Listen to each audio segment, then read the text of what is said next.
আসসালামু আলাইকুম বন্ধুরা। তো আজকে চলে আসলাম নারায়ণগঞ্জ ২৫০০ পৌরসভা ৩ নম্বর দাসপাড়া গ্রাম। তো এই রাস্তাটি নতুন হয়েছে, রাস্তাটি কিছুদিন হবে কাজ করছে। কতদিন হবে? এই মাসেখানি হবে। তো মাসেকখানি হবে এই রাস্তাটি কাজ করেছে, প্রায় ৩ বছর হবে এই রাস্তাটি বন্ধ ছিল, কাজ করার টেন্ডার পাস হয়েছে বা কন্ট্রাক্টর এই কাজটা করে নাই। ৩ বছর পরে ১.৫ মাস হবে রাস্তার কাজ করছে। তো দেখেন কি অবস্থায়, যে রাস্তাটি ভেঙে গেছে, একটা বোটবুড়ি আসছে বালু নিয়ে।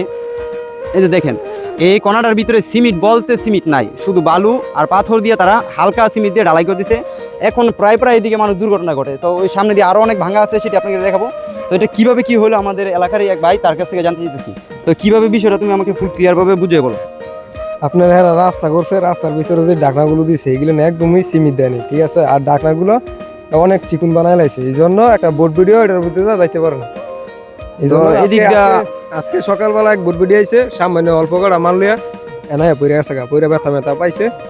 এই আর কি আমরা এত এই রাস্তা দিয়ে এলাকার মানুষ চলাফেরা করতে অনেক কষ্ট হচ্ছে। তো আমরা আরও একটা আমাদের এলাকার বড় ভাই, তার কাছ থেকে জানতে চাবো কীভাবে চলাফেরা করতে কষ্ট হচ্ছে এলাকার মানুষের। আসসালামু আলাইকুম ভাই। তো আপনাদের এই রাস্তা দিয়ে চলাফেরা করতে কি সমস্যা হচ্ছে বা আমাদেরকে একটু খুলে বলেন। সমস্যা হইতেছে মানুষ যাতায়াতের সমস্যা। এই যে একজন মানুষ ব্যথা পাইছে, ওর কি মানুষের জীবনের কি মূল্য নাই? ওরা তো টেন্ডার পাস করে ওরা টাকা কামায়, কিন্তু সাধারণ মানুষ জনগণ তো হস্তনষ্ট হচ্ছে মানুষের ওদের কারণে।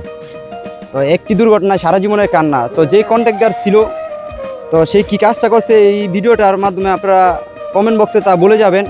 আর ভিডিওটা এত পরিমাণ শেয়ার দিবেন, এই শেয়ারের যেন ভিডিওটা আমাদের ২৫০০ পৌরসভার যে নেতৃবৃন্দ আছে, যারা আছে তাদের কাছে যেন এই ভিডিওটা চলে যায়, তারা যেন ঠিকভাবে রাস্তাগুলাই সঠিক লোকের কাছে টেন্ডার দেয়, সঠিক লোক যেন এই কাজটা করতে পারে ভালো করে।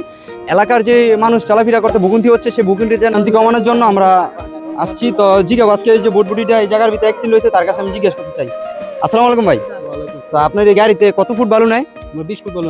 20 ফুট বালু নিয়ে এমন একটা রাস্তা দিয়ে যেতে পারে না, রাস্তাটা ভাঙিয়ে নিচে পড়ে যায়। তো কেমন কাজটা করছে সেটা আপনাদের বিবেকের উপরে ভার দিলাম। তো আসেন আমরা আরো কিছু সামনে ভাঙা আপনাদেরকে দেখানোর জন্য চেষ্টা করতেছি, চলেন সামনের দিকে।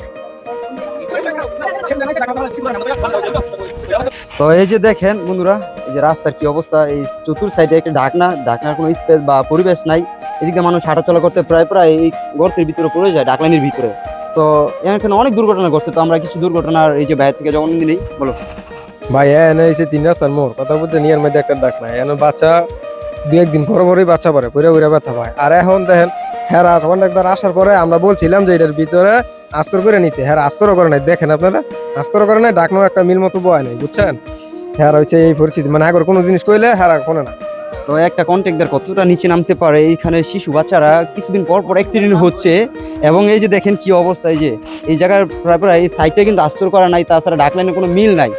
তো সবাই ভিডিওটা এত পরিমাণ শেয়ার করবেন, এই ভিডিওটা যেন ২৫০০ যে উচ্চ লেভেলের কর্মকর্তা আছে বা সিনিয়র পার্সন নেতাবিন্দু আছে, তাদের কাছে যেন ভিডিওটা পৌঁছায়, তারা যেন এই রাস্তার ইমার্জেন্সি কাজটা করে। কারণ একটি দুর্ঘটনায় সারা জীবনের কান্না। সকল ভিডিওটা শেয়ার দিবেন, ভালো থাকবেন। আসসালামু আলাইকুম।